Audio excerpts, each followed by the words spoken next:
Dear reader, you are presumably looking at the back of this book, or the end of the end.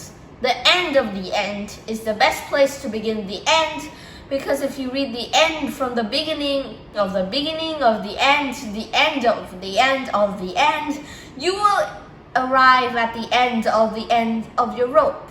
This book is the last in a series of unfortunate events, and if you brave the previous 12 volumes, you probably can't stand such unpleasantries and a fearsome storm.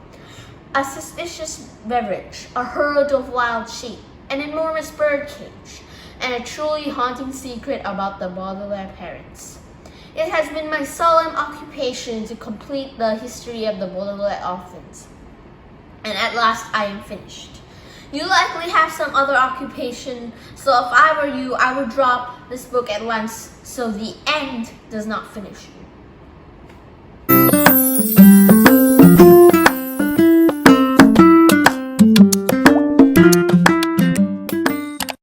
Hi there, back to KennieSuperstar, and today I will be doing a series of unfortunate events, Book 13, The End by Lemony Snicket. Now, my intro had a lot of the end, the beginning of the end of whatever, but, well, it was literally this.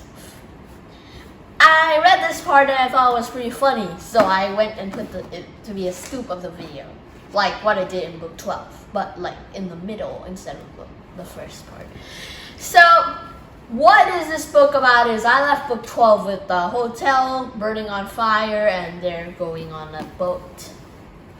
So Count Olaf presumably went and captured the Baudelaires and put them in a jail case where they arrived on an island, and then there was this person called Friday who tried to help them out, and then there was Ishmelda who was the island leader, and they all had this tribe. They didn't really have fresh salt water, so they had to use fresh water.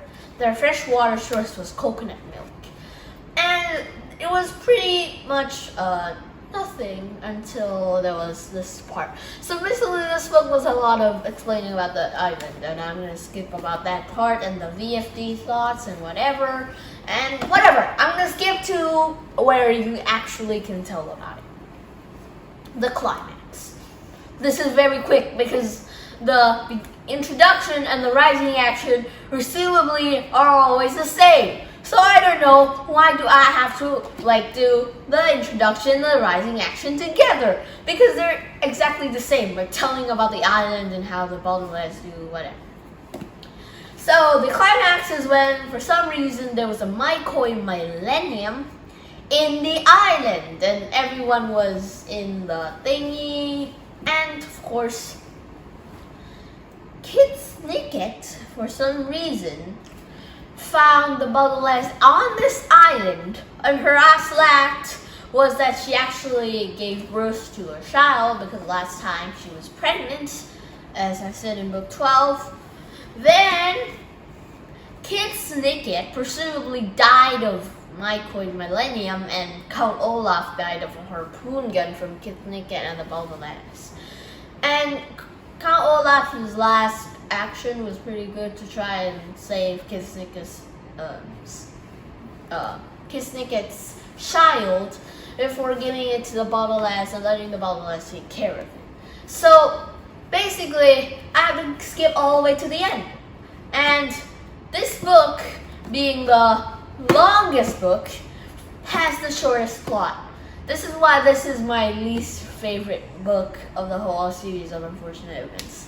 Not because I'm bored of a series of unfortunate events, because this book was so long to have so little plot. I'm almost done with the story. So, after the story ends with 3 Baudelaires on a boat going to find land, and they have to take care of one little newborn child. So, basically, this book was this much, and I can summarize it to little. This is why I give this book like a 6.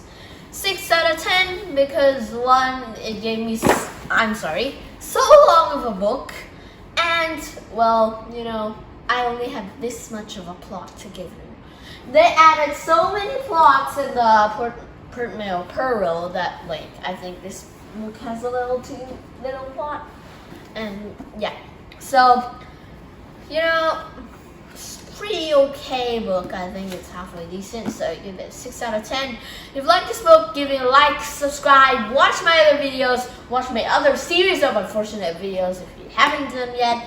Next time I might start a new book series. I'm gonna see out what I'm doing next. And bye!